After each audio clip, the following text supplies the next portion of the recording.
Shalom Aleichem. Shalom Aleichem. Shalom Aleichem. Topic for today is when the thing gets tough. When the thing gets tough. మత్తయి సువార్త 14వ అధ్యాయము 22 నుంచి 36 వాక్య భాగం సత్యమును మనం జ్ఞాపకం చేసుకుందాం. The text is from the Gospel according to St. Matthew chapter 14 verses 22 to 36. When the thing gets tough. If you are a follower of Christ, you are going to face tough times in your life. నువ్వు యేసు ప్రభువుకు అనుచరురాలవైతే నువ్వు తప్పకుండా కష్టతరమైన సమయములను ఎదుర్కోవలసి వస్తుంది. You are going to face tough times in your life if you are follower Christ. మన జీవితంలో అలాంటి కష్టమైన జటిలమైన వాటిని ఎదుర్కోవలసి వస్తుంది. ఈ లేఖన భాగంలో యేసు క్రీస్తు ప్రభువు జనసమూహంలో పంపివేశాడు. తన శిష్యుల ధోనికి తనకంటే ముందుగా అద్దరికి వెళ్ళవలనని ఆయన బలవంతం చేశాడు. ఆయన ప్రార్థన చేయడం కొండ ఎక్కి అక్కడ ఆయన సాయంకాలం ఒంటరిగా ఉండాను. అప్పటికి ఆ ధోని దరికి దూరంగా నుండగా గాలి ఎదురైనందున అలలవన కొట్టబడుచున్నాను. శిష్యులను ముందుగా తనకంటే ముందుగా వెళ్ళాలని దేవుడు చెప్పాడు యేసు ప్రభు. వారు వెళ్ళారు. ధోని అలలవన కొట్టబడుతూ ఉండేను. ఈ సత్యాన్ని జ్ఞాపకం చేసుకుని సిచ్యుయేషన్ మనం ఒకసారి ధ్యానం చేద్దాం. You are never out of God's sight. వాక్య భాగంలో యేసు క్రీస్తు ప్రభువు 4వ సామున ఆయన సముద్రం నడుచుతూ వారి యొద్దకు వచ్చెను. 25వ వచనం. You are never out of God's reach. అలాంటి కష్టమైన సమయంలో ఉన్నప్పుడు, ఆపద ఎదుర్కొన్నప్పుడు నీవు దేవునికి కనుసరణలో ఉన్నావు. Disciples were in a tough spot, middle of the Sea of Galilee. ఆ సందర్భంలో యేసు క్రీస్తు ప్రభు వారి చెంతకు వచ్చాడు. Tough times doesn't mean that you are not in the right spirit. మన జీవితంలో ఇలాంటి టఫ్ టైమ్స్ ఎదుర్కొన్నప్పుడు మనం సరైన రీతిలో లేము అని అనుకోనకూడదు. మనం ఎందుకనగా following Jesus means going through trials.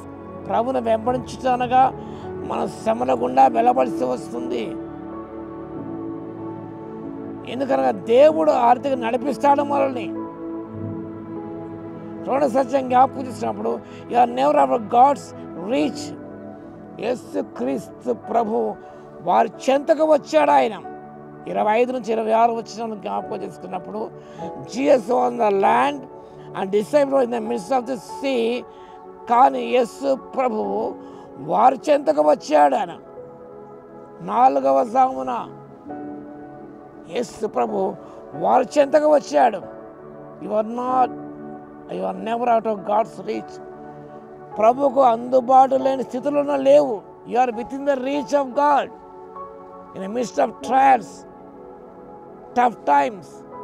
You are within God's reach అనుకోవచ్చు. ప్రభు ఆయన అద్దరిలో ఉన్నాడు, సముద్రం మధ్యలో ఉన్నాడు. అయినప్పుడు కూడా వారు you are within the reach of God.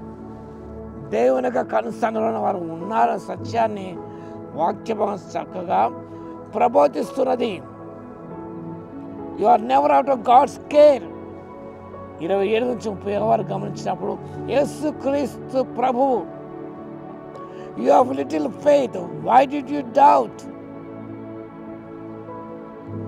కాబట్టి వీరు ఇలాంటి టఫ్ టైమ్స్ ఉన్నప్పుడు keep your eyes on Jesus forever. నీ దృష్టిని ప్రభు మీదనే ఉంచుకోవాలి. Not on the problems. మనం ఏం చేస్తాం, మనకు అలాంటి స్థితిలో ఉన్నప్పుడు మన సమస్య మీద దృష్టిని సారిస్తాం, వ్యాధి బాధల మీద దృష్టిని సారిస్తాం. అలా కాదు. కానీ keeping our eyes on Jesus, not on the problems. మన సమస్య అదే, మన దృష్టి ఎల్లప్పుడూ కూడా ఆ సమస్యల మీద ఉంటుంది, ఆ బాధ మీద ఉంటుంది, ఆ టఫ్ టైమ్స్ మీద మనకు ఉంటుంది. శిష్యులు కూడా వాళ్ళ ఆందోళన అంతా కూడా ఆ గాలి తుఫాల మీద ఉన్నది. They are not focusing the eyes on God. కాబట్టి అల్ప విశ్వాసులారా ఎందుకు సందేహపడ్డారని ప్రభు వారితో అన్నాడు. కాబట్టి ఇలాంటి స్థితిగతుల్లో ఉన్నప్పుడు God is powerful, is all present, omnipresent God is everywhere. సముద్ర దిగంతో నివసించినా కూడా అక్కడనే ఉన్నావు ఆయన. వాడు సముద్రం మధ్యలో ఉన్నారు. Jesus was there in the midst of them. ప్రభు నడుచుచు వారి నీళ్ళ మీద నడుచుచు వారి యుద్ధకు వచ్చాడు ఆయన. ఇలా యుద్ధం వచ్చినాం, నీళ్ళ మీద నడుచుతూ వచ్చాడు. వస్తే అనుకుంటే ప్రభు ఈ సమస్యలో లేడు, ఈ టఫ్ టైంలో నాతో లేడు అని అనుకుంటాము. కానీ ప్రభు ఆ టఫ్ టైమ్స్లో కూడా ప్రభు మనతోనే ఆయన ఉంటాడు. సత్యాన్ని జ్ఞాపకం చేసుకొని అధైర్యపడకుండా, అవిశ్వాసకు లోను కాకుండా మన ప్రభు చూస్తూ ముందుకు సాగిపోదాం. అలాంటి కృప దేవుడు మనకు దయచేయును గాక.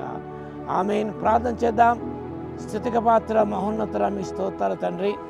మా జీవితంలో కష్టమైన సమయంలో ఉన్న ప్రభువా, మా దృష్టికి సమస్యల మీద మా దృష్టిని సారించక ప్రభువా, మీరు మా మధ్యలో ఉన్నారు, మీరు మాతోనే ఉన్నారు.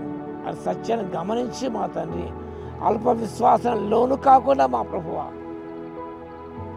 విశ్వాసంలో స్థిరమే ముందుకు సాగిపోటకు ఆత్మశక్తి ఇవ్వగల మీ స్తోత్రాలు చెల్లిస్తూ వాక్యం వింటున్నా వీక్షిస్తున్న ప్రతి బిడ్డను దర్శించిన ఆయన ఈ టఫ్ ఎదుర్కొన్నప్పుడు ప్రభువా, వారు ఎదుర్కొంటున్నప్పుడు మా తండ్రి అధైర్యపడక ప్రభువా, ఈ మా జీవితంలో ప్రభువా మీరు మాతోనే ఉంటారు. ఆ టఫ్ టైమ్స్లో సత్యాన్ని జ్ఞాపకం చేసుకుంటూ ధైర్యంతో ముందుకు సాగిపోటకు ఆత్మశక్తిని ఇవ్వగల స్తోత్రాలు చెల్లిస్తూ యేసయ్య నామములో ప్రార్థించి వేడుకొస్తున్నాము తండ్రి.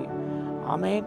మన తండ్రి అయిన దేవుని యొక్క ప్రేమయు, మన ప్రభువును రక్షకుడైన యేసుక్రీస్తు యొక్క కృపయు, పరిశుద్ధాత్మని యొక్క అన్యోన్య సహవాసము మనందరికీ సదాకాలము తోడే ఉండును గాక. ఆమేన్.